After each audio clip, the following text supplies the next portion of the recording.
All right, guys, welcome back to Thoughtful Theology. As always, I appreciate you being here.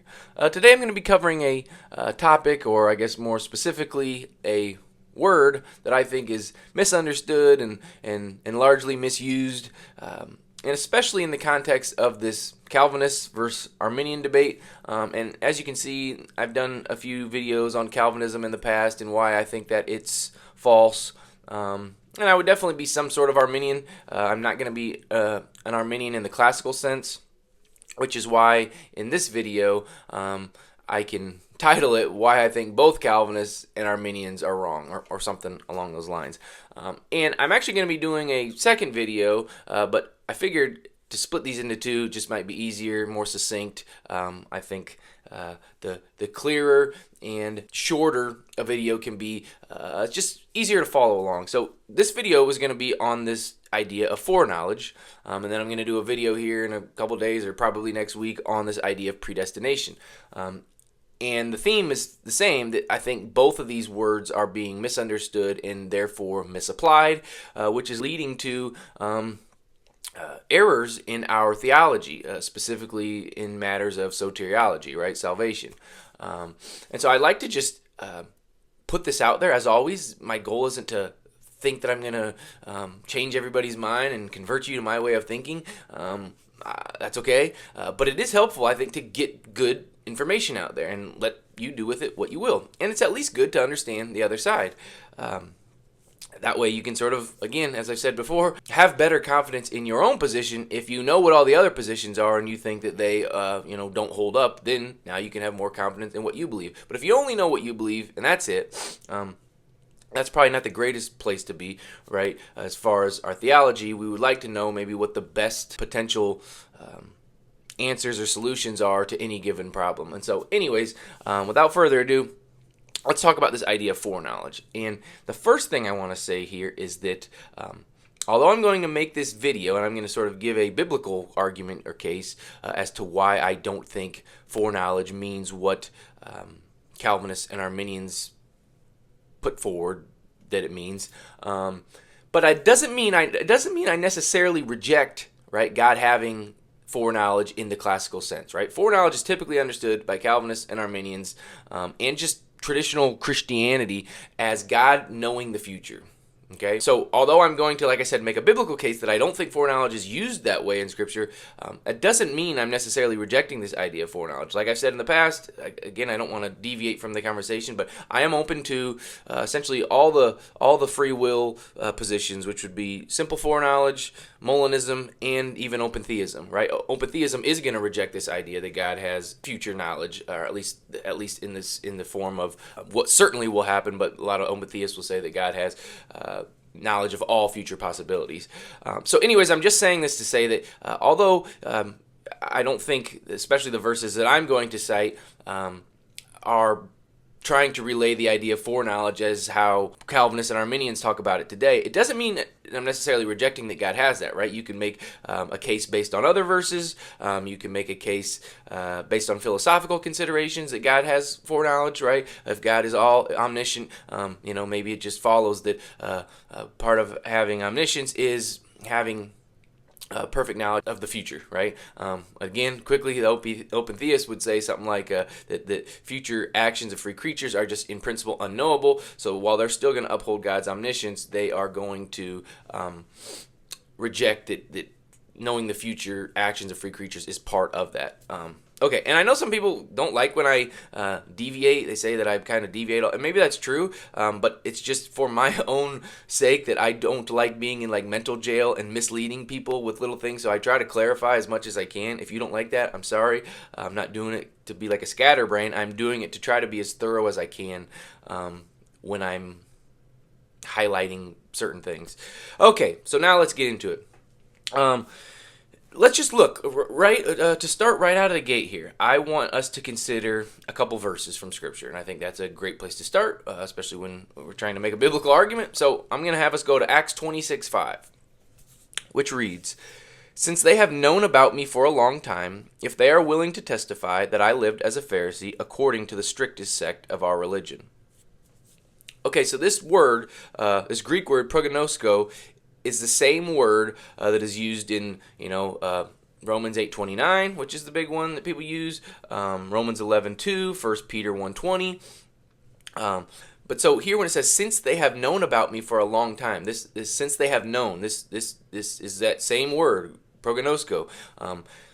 Now let's look though here. In this instance, certainly, right, this is something we should all be able to agree on. In this specific instance, it's clearly not talking about this sort of divine knowledge of the future, right? He's just talking about a sort of knowledge that these humans have, right? So it can't be this idea of a future knowledge of the future of things that are yet to come to pass. So I'm saying that to say that at least in this instance, we have this Greek word prognosko, foreknew, being used in a much simpler, straightforward way. And all it means here is that that they have known before, right? They have known me from before. They have known me for a long time. Doesn't mean that they know my future or anything like that. So this idea of foreknew can merely mean to formerly know, right? To know of in the past, right? I could say that I foreknew a guy named Bob in elementary school. He was a good friend of mine. You're just saying you knew him in the past. You're not saying there's no sort of mystical idea here of divine future knowledge. It's just to say that you formerly knew this thing. And so in this specific example, it shouldn't be controversial. The foreknew in this case is not what the Calvinists and Arminians are talking about. So quickly, I just want to sort of establish that. And then another verse to look at here would be Romans 11:2. And it says, God has not rejected his people whom he foreknew. Or do you not know what the scripture says in the passage about Elijah, how he pleads with God against Israel? So what I really appreciate about this passage is it says that God has not rejected his people whom he foreknew. So up to this point, it may be talking about this future knowledge, right, that the Calvinists and Arminians sort of put forward. But here in the second part of this verse, he's establishing what he means by that, right? He's giving a citation as to what he's talking about. It says, or do you not know what the scripture says in the passage about Elijah, how he pleads with God against Israel? So what he's doing here, he's talking about people that God knew in the past, namely Israel, namely Elijah, right? He's talking about a specific event, a specific people in the past that God foreknew and that God did not reject, right? He's giving them as a means to bolster his case to the people he's making today, saying those people that God foreknew in the past, that God worked with and knew in the past, he didn't reject them, right? Like he's and now same to you, he will not reject you. So he's just citing a people group from the past to establish this idea that God doesn't reject his people. So foreknew again here just means formerly knew, people that God knew in the past. There's no sort of mystical knowledge of the future that is necessary to understand this verse. In fact, that would be smuggling it into the text, and it would just be a really bizarre reading. And the only way you could get there, especially from this text, would be to sort of impose these theological and philosophical considerations that you have from your Calvinism and Arminianism. And so the big verse, right, where this idea of foreknowledge comes up is going to be Romans 8:29. And so we'll touch on that here real quick, and then we'll conclude the video. So it says, for those whom he foreknew, he also predestined to be conformed to the image of his Son, so that he would be the firstborn among many brothers and sisters. Okay, and so like I said, in this next video, I'll talk about how I think predestination has been misunderstood as well. But right here, so this is kind of the big verse that people put forward in these debates between Calvinism and Arminianism. But what I want to kind of focus on, again, to establish my understanding of foreknew, right, this Greek word prognosko, that it doesn't mean to know the future, right, to have this sort of future knowledge of, but rather it means a former knowledge of. And so let's go back to the verse right before 29 to sort of make my case. And we could, if I had more time, we'd do a whole look at the entire book of Romans to sort of flesh out your case. Obviously, the more you can pull from, the better. But I just want to go back a verse just right before 29. And it says, and we know that God causes all things to work together for good to those who love God, to those who are called according to his purpose. So again here, he's saying he's trying to encourage, Paul's trying to encourage his readers by saying that God works out for good all things for those who love God, those who are called according to his purpose. And so why might he be citing this foreknew language in verse 29? Well, he's bolstering what he just said in 28. He's saying, we know God causes all things to work together for good to those who love God.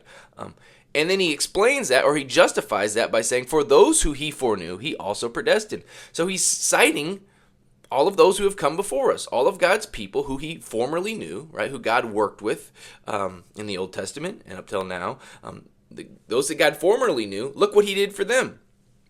He called them according to his purpose. He predestined them to be conformed to the image of his son. So he's citing a past people group that God formerly knew and what God did for them to bolster his case that, hey, God's going to work this out for good for you. So that's my understanding of what's going on. I think it's the simplest understanding, right? We take Occam's razor. If you have two theories, the simpler one that explains the same data is generally preferred. And so I don't think that we have to impose this idea of foreknowledge that we gain from the Arminian versus Calvinist discussion into this. I think that actually misses the point of what foreknowledge means in these verses. And so, I'm just going to leave it at that. Like I said, this kind of sets the table. Maybe the more interesting video will be the one on predestination, because I think although these are both maybe going to be new views to you on what these words mean, maybe the predestination video coming here next week might have a little bit more impact on what we think about salvation in those matters. As always, I appreciate you watching. Please like, comment, subscribe, and we will see you next time.